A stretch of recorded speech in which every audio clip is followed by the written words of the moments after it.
¿Qué pasaría con la tasa de cambio si el Banco Central de la República Dominicana decide aprovechar la reducción de tasa de interés que se va a registrar en los Estados Unidos a partir de septiembre? Recuerden que la Reserva Federal va a mover su tasa de interés por lo menos en 25 puntos básicos. El mercado quiere 50 puntos básicos, es decir, que si usted tiene 5.25 a 5.50, la tasa de interés de la Reserva Federal pues bajaría esa tasa de interés primero a 5.25 y luego 4.75, 5%. Esos serían los posibles movimientos de la tasa de interés en septiembre. También pudiera haber en la de noviembre-diciembre dos ajustes adicionales de 25 puntos básicos, es decir, que pudiera terminar el año completo con una reducción entre 75 puntos básicos y 100 puntos básicos. Ante esa coyuntura que se le estaría creando al Banco Central de la República Dominicana, ante el hecho de que la tasa de inflación en la República Dominicana se mantiene dentro del rango meta, es decir, con una tasa de inflación de alrededor de 3.5%, que está por debajo del centro del rango, que es el 4% más menos 1. Entonces, ahí, ante esa situación, ¿qué puede hacer? Bueno, pudiera pensar el Banco Central, mire, esta es una coyuntura buena para yo reanimar la economía en la segunda parte del año, que va a ser más difícil que el 5.1 que alcancé en la primera parte, donde estoy en el nivel potencial y si lo comparo con otros países, estoy muy bien en materia de crecimiento de la economía, estoy en los primeros 6 meses del año, el país de América Latina que mayor ritmo de crecimiento alcanzó, 5.1%, quiero mantenerlo el año que viene, en el semestre que viene, para completar el año en 5% o 5.1%, como dice el Fondo Monetario Internacional. Pues, ¿qué debo hacer? Eso podría las autoridades monetarias ponerlo sobre la mesa. Bueno, lo que habría que analizar es, además del ajuste de la tasa de interés de referencia, tendría que cambiar su postura monetaria, hacer una postura un poquito más hacia, digamos, un entorno que haya más fondos prestables a tasa de interés más baja y de esa forma presionar hacia abajo la tasa de interés activa, la tasa de interés pasiva, la tasa de interés interbancaria. Pero la pregunta que habría que hacerse es, bueno, ¿cuál es el impacto de esto sobre la tasa de cambio? Entonces, para eso vamos a analizar en detalle lo que ha estado sucediendo con la tasa de cambio. Mire, aquí yo tengo la evolución desde el año 2006, desde el año 2006, 2007, ahí yo veo la evolución. Fíjense que esa es una evolución que si yo tomo, por ejemplo, el crecimiento de largo plazo, eso está a 3.5, 4%, ese es el crecimiento todos los años de la tasa de cambio, es decir, la tasa de cambio peso dólar se venía depreciando en esa magnitud, 3.5 a lo largo del tiempo. A lo largo del tiempo usted ve. Ahora, fíjense acá, fíjense este movimiento brusco acá. Ese movimiento brusco ocurrió cuando vino el tema del COVID. Ahí con el tema del COVID hubo una situación que provocó un movimiento ascendente muy acelerado de la tasa de cambio por varios factores. Primero, la incertidumbre, no se sabía lo que iba a suceder con el mundo, hubo un aumento obviamente de la demanda de dólares a nivel global, porque es lo que se conoce como moverse hacia la calidad, o sea, flight to safety, o sea, usted se mueve hacia los activos más seguros, se mueve hacia el dólar, se mueve hacia bonos del Tesoro de los Estados Unidos, etc. Entonces se comenzaron a mover y al mismo tiempo, como se inyectó una gran cantidad de liquidez, y esto lo podemos ver acá, fíjense acá en esta línea, esto es marzo del año 2020, ahí comienza a inyectarse liquidez, fíjense cómo la tasa de cambio comienza a tener una pendiente distinta a esta pendiente que veníamos de largo plazo. O sea, la pendiente de largo plazo, usted veía que era una pendiente donde tenía un comportamiento más estable y un comportamiento más previsible. Aquí, fíjense cómo no solamente subió marcadamente, sino que luego, cuando comienza a aplicarse una política monetaria más restrictiva, fíjense cómo comienza a reducirse la tasa de cambio, pero se reduce de una forma mucho más acentuada de lo que debió haberse reducido. Fíjense, si la tasa de cambio aquí estaba en marzo ligeramente por debajo de 54 pesos por uno, esto es del año 2020, luego acá, fíjense que no debió de haberse reducido tanto aquí a 54, esa fue una sobreapreciación de la tasa de cambio, cuando debió de haber, si hubiese seguido manteniendo aquí la tendencia, hubiese quedado acá, ya en el año 2024, cerca de 60 pesos por uno.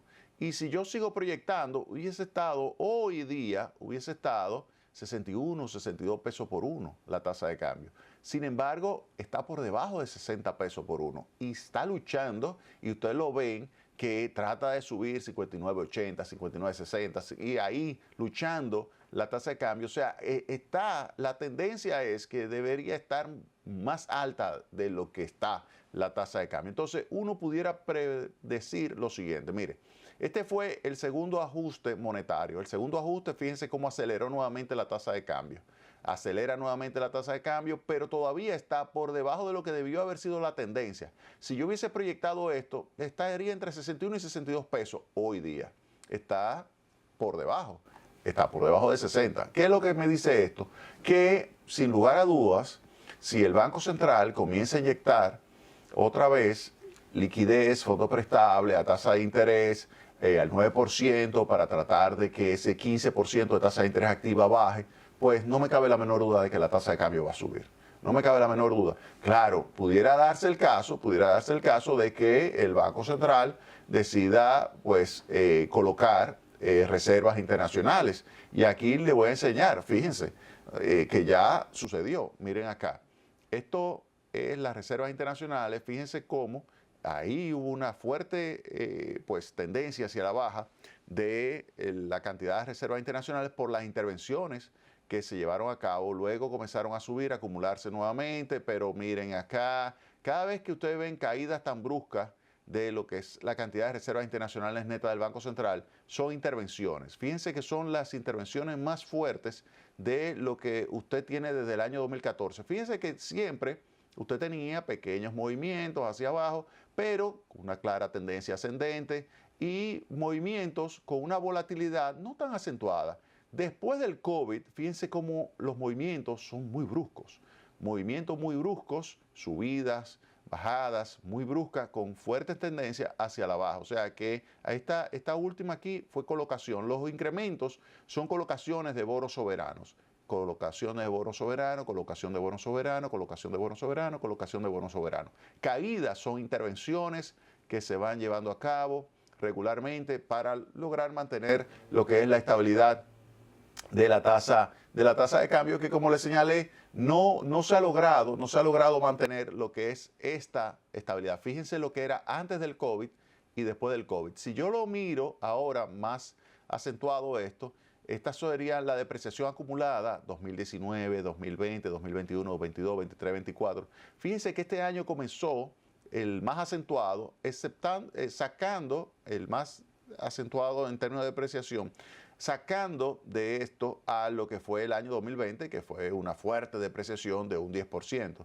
Aquí, fíjense que todos los demás habían comenzado por debajo de cómo comenzó este año. Es decir, que este año comenzó una depreciación fuerte que venía arrastrado por el efecto de rezago de la política monetaria expansiva que se ejecutó en los segundos 6 meses del año, que se manifestó en los primeros 6 meses de este año. Ahora, fíjense la volatilidad. Fíjense acá, después del COVID, lo que es la variación interanual del tipo de cambio. Miren lo que era antes y miren lo que es ahora. O sea que se ve claramente muchísima volatilidad, muchísimo más volatilidad después de esto. Y fíjense acá, esta es la variación mensual de pesos por dólar, aquella era la interanual. Fíjense antes del COVID, miren esto, y miren acá, después del COVID. O sea, fíjense cómo no se ha logrado recuperar lo que es la volatilidad anterior. Esta era una volatilidad mucho menor antes del COVID de lo que es el tipo de cambio, y esta es una volatilidad muchísimo mayor, medida por la variación mensual, o sea, algo muy sencillito. Tenemos también la volatilidad y fíjense acá el margen cambiario. Miren la diferencia entre venta menos compra, miren lo que era insignificante y miren ahora después del COVID. O sea, cómo se ha multiplicado por 3 el margen. Y este es el publicado por el Banco Central, que es 40 centavos, 35 centavos. En realidad, si nosotros nos vamos a los bancos, casi 2 pesos, 1.90, que hay entre venta y compra. Oigan bien, entre venta y compra, casi 1.90. Y eso, obviamente, es algo que hay que tomarlo muy en cuenta, toda esa volatilidad en la tasa de cambio. Entonces, ¿qué pasaría si el Banco Central no solamente reduce su tasa de interés, que para mí en agosto la va a reducir? El Banco Central va a reducir su tasa de interés en agosto 25 puntos básicos. Oigan bien, 25 puntos básicos la va a reducir el Banco Central en agosto. Ahora, ¿qué pasaría si además de eso el Banco Central decide colocar fondos prestables, 30.000, 60.000 millones de pesos, colocarlos a tasa de interés del 9% para presionar hacia abajo la tasa de interés activa y que se reanime la inversión y que termine la economía creciendo 5%? Si hace eso el Banco Central, pues la tasa de cambio le va a tender a subir. Y usted me dirá, bueno, pero ¿y no puede vender reservas? Bueno, pero si vende reservas, va a sacar peso de circulación. Entonces, el efecto, oigan bien esto, el efecto de la tasa de interés activa y pasiva sería transitorio. Es decir, solamente se beneficiarían aquellos que reciban los préstamos a la tasa del 9%. Los que no tengan acceso a esos préstamos del 9% van a tener que pagar una mayor tasa de interés. Y sería transitorio. La reducción, usted vería que en términos marginales, que es lo que se publica, que son los nuevos préstamos, en los datos del Banco Central se vería la reducción de tasa de interés activa, tasa de interés pasiva, porque se estarían colocando nuevos préstamos, 30, 60, la cantidad que apruebe el Banco Central al 9%. Pero cuando comienza a subir la tasa de cambio, ahí el Banco Central va a intervenir y al colocar esos dólares en el mercado saca peso de circulación y entonces aquellos que no se están beneficiando de tener acceso a tasas de interés bajas con préstamos otorgados a través del Banco Central, es decir, el Banco Central lo libera a la banca para que la banca lo coloque, esos se van a perjudicar porque se van a tener que ir al mercado a adquirir financiamiento a tasa de interés alta. Entonces el beneficio será transitorio. Ese es el catch-22, como se denomina, a situaciones como esta, donde por más que quieras, uno de los dos lados te va a perjudicar. O te perjudica tener una tasa de cambio más alta, o te perjudica tener entonces una situación de la tasa de interés más alta. ¿Pero qué significa tener tasas de interés más altas? Eso lo vamos a ver en el próximo segmento con relación a la actividad económica. ¿Qué significaría para la República Dominicana si el Banco Central mantiene su política monetaria donde la tasa de interés se queda en el 15%, 15.5%, la tasa de interés activa, para mantener estable, por debajo de 60 pesos por uno, por ejemplo, la tasa de cambio? ¿Qué pasaría con el ritmo de crecimiento en el segundo semestre del año? Marquen la página, retornamos en breve con más Tecnopol.